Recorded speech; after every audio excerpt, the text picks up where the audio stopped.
चलिए आज बात करते हैं लीडरशिप के एक ऐसे पहलू की जो हमें बड़ी बड़ी मीटिंग्स में शायद ही देखने को मिलता हो। ये असल में हमें आम जिंदगी के छोटे छोटे पलों में नजर आता है। ये एक बहुत ही सीधी साधी लेकिन उतनी ही असरदार कहानी है जो दिखाती है कि सच्चा नेतृत्व होता क्या है।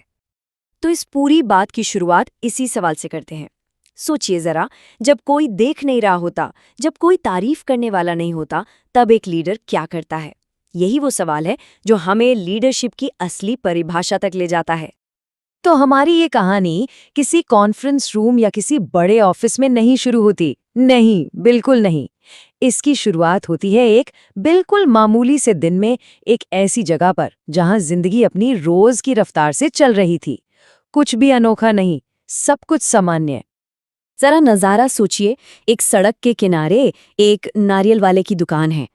लोग आ जा रहे हैं, सब अपनी अपनी दुनिया में खोए हुए हैं। बस एक आम सा दिन, एक आम सी जगह। और उसी भीड़ के बीच एक बुजुर्ग महिलाएं हैं जो बहुत ज्यादा तकलीफ में हैं। उनके दांत में इतना तेज दर्द है कि वो बिल्कुल बेबस महसूस कर रही हैं।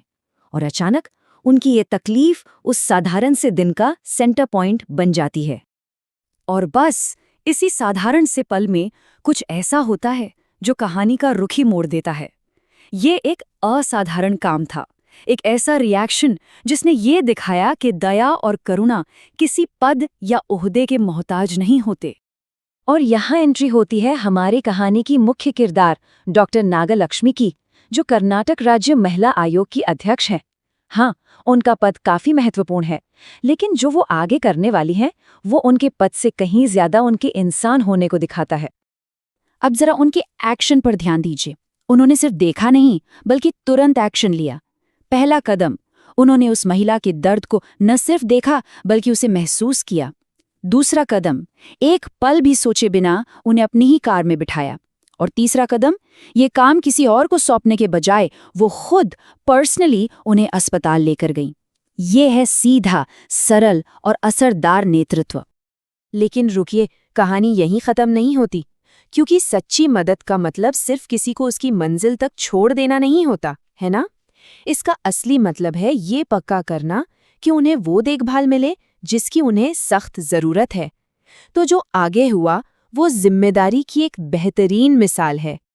उन्होंने ये पक्का करने के लिए कि उस महिला को सबसे अच्छा इलाज मिले, अपने पद का सही इस्तेमाल किया। उन्होंने सीधे अस्पताल के डीन और निदेशक से बात की। उनके शब्द बहुत मायने रखते हैं। उन्होंने सिर्फ ये नहीं बताया कि एक मरीज आया है, उन्होंने आग्रह किया कि उनका विशेष ध्यान रखा जाए। ये उनका व्यक्तिगत जुड़ाव और जिम्मेदारी की भावना को दिखाता है। और ये बात सबसे ज्यादा जरूरी है। जो भी आवश्यक हो, ये छोटे से शब्द दिखाते हैं कि उनका इरादा सिर्फ फौरी मदद करना नहीं था, बल्कि ये सुनिश्चित करना था कि वो महिला पूरी तरह से ठीक हो जाए। यही तो फर्क है सतही मदद और गहरी देखभाल के बीच। तो ये सिर्फ एक महिला की मदद की कहानी नहीं है।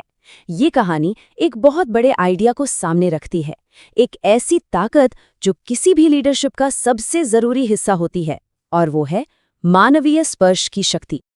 मानवीय स्पर्श का असली मतलब भी यही है। ये सिर्फ कोई काम खत्म करना नहीं है, ये एक जुड़ाव है। ये तब होता है जब कोई अपने ऑफिशियल काम से ऊपर उठकर एक इंसान की तरह दूसरे इंसान के दर्द को समझता है और उसे अपनी जिम्मेदारी मान लेता है। तो इस एक छोटी सी घटना से हम क्या सीख सकते हैं? पहली बात तो ये कि असली नेतृत्व सिर्फ निर्देश देना नहीं, बल्कि हमदर्दी को एक्शन में बदलना है।